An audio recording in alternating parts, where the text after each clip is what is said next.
Hello, I'm Red, and today I'm going to be reading some / Today I Effed Up. Read by me, Red. That's right. Okay, let's get going. Today I effed up by eating 8 chocolate Fibre bars before a long car ride with family and experiencing the most absurd gas leak in history. This happened a year ago, but I just remember this horrific event and the poor victims that never fully recovered. I was set to go on a 10-hour road trip through the interior of British Columbia, and with me were 2 of my cousins and my uncle. However, before our 6 a.m. start, I decided the night before to wolf down these chocolate chip Fibre One granola bars that had something like 75% of your daily fibre intake. These things were crazy good, and I ended up eating an entire 8-pack of them in one sitting. After that, I went to sleep and woke up in the morning to a bloated stomach, but felt fine otherwise. 45 minutes into our ride, the cramps began. My stomach grew larger and larger, and I ended up needing to remove my seatbelt and undoing the zipper on my jeans to give it more space to expand. My cousin next to me couldn't believe what he was seeing. He said it was like the blueberry scene from Willy Wonka. I couldn't hold the gas in any longer and asked my uncle to pull over, which he did, and I struggled to get out of my seat as every move was agony. I waddled to the back of the car and let her rip. A thunderous roar escaped me, like a butthole racing his Harley Davidson around the block on a Sunday morning. The gas hissed out of me as my stomach grumbled, shuffled, and shuddered. I am not exaggerating when I tell you that this fart lasted at least 15 seconds. Little did I know that I had just broken the seal, and I would proceed to experience uncontrollable and obnoxiously powerful farts that lasted 10 to 15 seconds on average, with only a brief period of relief between said farts. The fact of the matter was that I was now experiencing major flatulence every 2 to 3 minutes, and we couldn't stop the car every few minutes to escape the smell, so we just decided to roll all the windows down and allow me to let loose whenever I needed. However, we had no idea that this would become a much longer ordeal than we initially thought. Truth be told, I couldn't stop farting for nearly 7 hours, and each fart just had to be more epic than the last.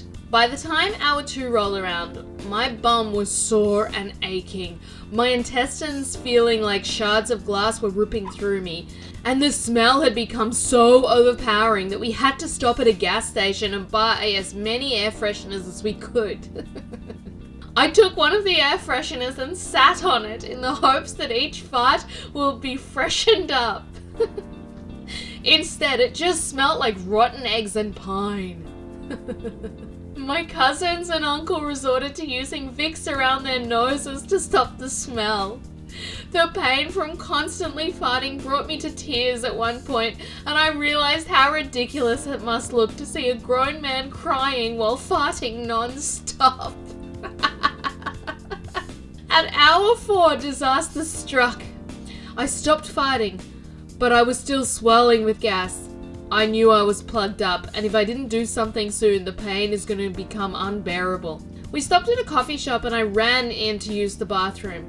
I gingerly sat down on the toilet and gently pushed, but the pain was too much. I resorted to pushing on my stomach to help things along, and suddenly I felt this wave of pressure hit me that made my butt cheeks break into a cold sweat and start to tingle. Suddenly, and without warning, a rock-hard turd rocketed out of me like a cannonball and plastered itself into the back of the toilet bowl. And with that, this tidal wave of what could only be described as peanut butter oatmeal began. I could feel the muscles of my abdomen squeezing my intestines so hard that it actually hurt. It was like when you are throwing up and you can feel your stomach violently squish itself to push everything out, but instead it was my butt that was throwing up. Once everything was pushed out, it was topped off by the longest fart in my short, pathetic existence. One that I could never accurately give the length of, other than to say well over 20 seconds, and that I could literally feel and see my stomach shrinking. I destroyed that poor coffee shop bathroom, and I frequently wonder what happened to the person who wandered in after me. From that point forwards, the farts were just as frequent and long, but they felt cleaner and less restricted. It began to feel like I was airing my colon out, blowing out all the accumulated dust. My ribs and bum ached horribly, but I was starting to feel euphoria wash over me that I assumed was just the endorphin rush my body was giving as a way to protect my fragile mind from this ridiculous ordeal. By the time hour 7 rolled around, my farts had slowly faded away, but the smell permeated my clothes and through the seat behind me. The family had gone through almost an entire container of Vicks, and they appeared to have survived the ordeal. But I could tell that part of them was broken that could never be fixed. It was as though they felt violated by having to breathe in my butt breath for 7 hours. And I knew my uncle was upset that his car's interior would never smell the same again, as it already smelled like hot garbage by this point. We eventually arrived without incident, and we refused to speak of this event. Things were never really the same between all of us after that, and I have a feeling none of us will ever touch eggs again. They already ate enough of my farts. They don't need a reminder. I should never have eaten that much fibre. I had no idea it was capable of that. Oh my god, that is the best. And worst, but the best. Alright, here's our next story. And it's a good one. Today I effed up by accidentally rickrolling 8 cities. I currently work for my local government in their communications department, making videos, flyers, social media posts, and pretty much everything else they need. Part of the job involves putting in placeholder text and links, since I'll be told, we need a link to this resource, but it's not available. There's an unspoken agreement that if I'm not given an actual link, I will link random things. Sometimes it's a viral video, sometimes it's an anime meme, and sometimes it's music videos to what I'm listening to. This is just for the draft, so it doesn't matter and usually just gives me something fun to add on. For the past few months, I've been working on a large campaign of flyers to promote a program to my neighbouring area of 500,000 people, and at the time, I was listening to a lot of 80s new wave and decided to see if anyone is actually testing the QR codes and shorteners work. And I directed everything to go to Rick Astley. Figured if anyone checked it, I'd get an email commenting on it. Time goes by, the official links are the last to be given to me, so I add them in, set everything to my supervisor to approve before going to the printer to have 5,000 copies printed of each variation. My work with the project is done, and now it's up to others to start putting them up while I move on to the next project. That was 2 weeks ago. This morning I get pulled into a Zoom meeting with the other department heads and their bosses. They ask me about the link and I tell them I check the QR code and shortener before sending it for review, and if there's an error to look at the printer. I even pull up the finalized versions and verify that it works. They get more serious and say that the printer wouldn't replace the links with a music video, thinking I screwed up or just did it on purpose. Turns out the posters and flyers had been put around the county in local businesses, bus stops, lobbies, etc., and emails started to come in. I'm more surprised that anyone actually used the QR codes or links to begin with. After getting grilled, thinking I was going to get fired, I forwarded the email I sent to my supervisor with the final versions of the graphics, and they went to the correct links.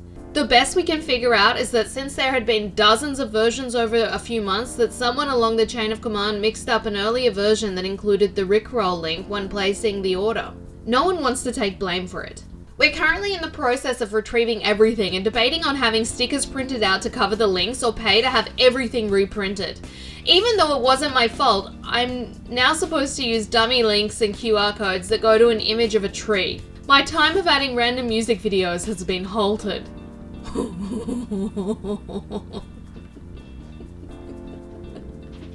Can you just imagine someone actually interested in whatever was on the flyer and they scan the QR code and they get rickrolled? I hope most people would have a good sense of humor about it, but we all know there's those special people in every community who just need to complain about every little thing. But oh, that's so funny. I think this has been one of my favourite r/today I effed up videos. It was hilarious. Both those stories just really tickle me.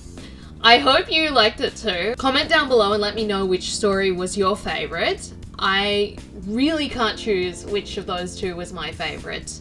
The Fibre failure was hilarious and everyone loves a good rickroll, so I don't know.